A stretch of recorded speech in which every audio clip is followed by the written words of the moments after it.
6 under Supervisor Nelson, discuss response to July 27th Board Directive regarding Civic Center Joint Powers Agreement. This is an all-district item. Well, no, it's not. It's actually Supervisor Nelson. Supervisor Nelson, you shouldn't have listed as all-district then. I'm looking at the agenda. Realize that. Yeah, and Madam Chair, out of respect, not only is this not an all-district, I realize this is in the first district. I just happen to be the one that stumbled on this issue, and I'm no more the person of authority to introduce this than anyone else. But one of the things came up, just being new, you tend to ask questions just to try and get up to speed, and we did have an issue come up with regard to the Civic Center Authority. I had a limited familiarity with it, asked some questions, and essentially was surprised to hear in response to, well, what does the Civic Center Authority have jurisdiction over and why does it exist, that there was some confusion amongst the people answering the question as to what it did.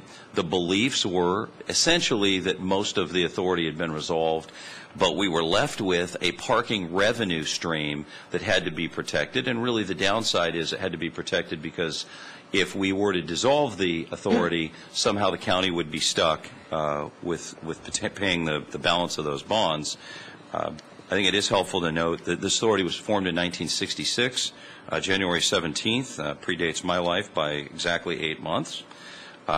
It's created for the purposes of building most of what we see, the courthouse, the other buildings around, city halls, et cetera, and also for retiring debt. In 2001, the last of the debt was, in fact, retired. The authority at that point in 2001, 9 years ago, had no legal reason to exist. It was extinguished. They did continue to meet annually, and I've come to learn now that, for the most part, they generally made the rules up. They didn't really follow their bylaws. It just became an authority of convenience, probably just because they'd always done it that way. We have become accustomed to the Civic Center Authority approving a budget. We've come to find out that is merely advisory. It's actually not them setting any budget. We do that. I mean, it's sort of a rubber stamp. In order to ensure that we'd be wholly responsible for all of the parking garages and also fully compensated in the event there was a shortfall, all of that was resolved by contract in 1987. There are no lingering issues. If the parking revenues were to somehow fall short because the family law court has moved, et cetera, by contract, those items it's a 50-50 split. And really the reason I brought this up is this. I understand, and there is a real potential that if you shelve these authorities that we can all think of potential reasons in the future that, boy, if we just have this, it might be a good idea someday. It has no functional reason to exist right now. It certainly has no legal reason to exist. And as a person who comes from a place where I think government being smaller is better than government being bigger, there's no cost at all to resolving this. What we're essentially doing is providing a vehicle for sort of meetings that occur because they think there's a need. There really is no need. And we have landscape contracts and things. I mean, none of this requires a joint powers authority. There are some things, Building 16 being the best example that we've, as a board, discussed that could have a future that would need financing. There's nothing in this joint powers authority that does anything for that other than it would be one vehicle to allow for financing.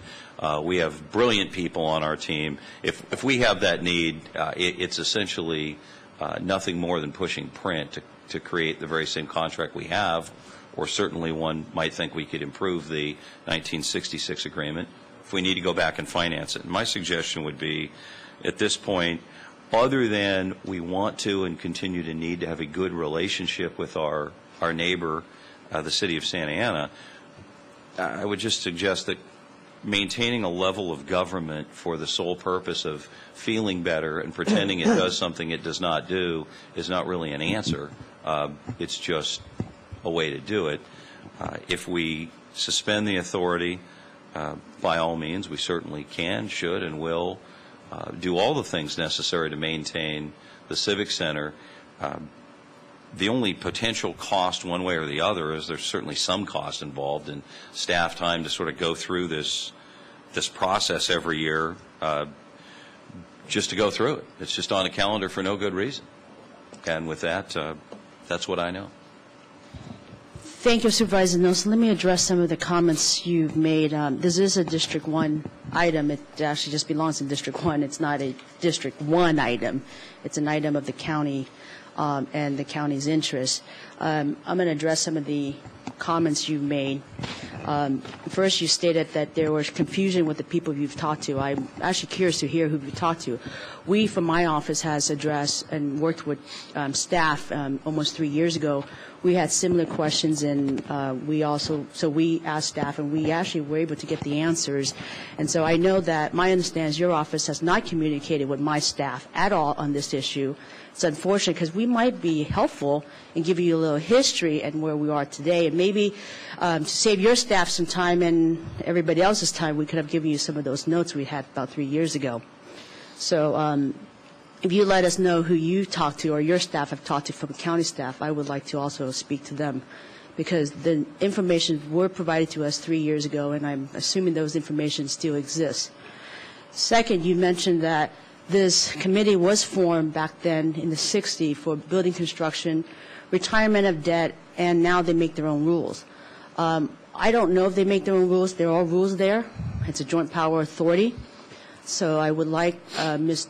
CEO, maybe we can find out if they make their own rules, because I don't think any commissions or any power of authority should be making their own rules. They do work for the County of Orange and for our interests. The one thing you left out, Supervisor Nelson, is currently, yes, you're right that it was for building construction, which is actually more of parking construction and retirement of debt back then.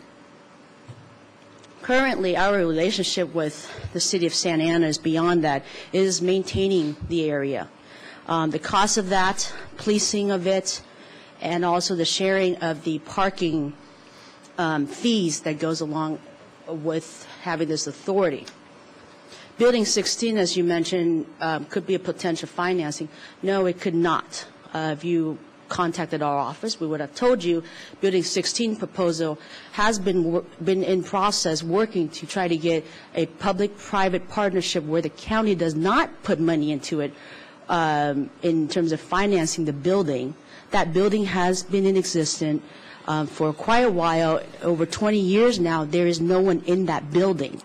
I think it's a waste of our taxpayers' money to have a 30,000 square foot building that exists and we are not occupying. Yet we are spending thousands and thousands of dollars, depending on the department, renting and leasing buildings around Civic Center that are 10,000, 20,000 square footage as well, and this is 36,000. But again, the Building 16 does not need the support of this authority to be in existence. What it needs is, though, is the support of City of Santa Ana and this county in that working relationship. One of the other issues you did not mention that is to our advantage is across the street, which is the OCTA terminal, that the county has a relationship with the City of Santa Ana and OCTA currently to allow that facility, the restroom facility, to be open for some of the homeless individuals and the public members who are not here to go, who are not in the area to seek for city or even county services, but they do live in the area, and it is actually a relationship we have with the City of Santa Ana where they pay a little bit, we pay a little bit to have that facility open. We've had quite some issues a year ago and a little over a year ago when we had no restrooms available for some of these individuals, where they would go into county buildings and shower in some of our restrooms and also harass some of our employees. And so that relationship is important to this county and the cost sharing, or else we will be the one responsible for the full cost of this. You are right that legally we don't need it. But in terms of financially, we do. And in terms of relationship, we also do. And so I would urge my colleagues to be conscious as we move forward, because jeopardizing our relationship with the City of Santa Ana because we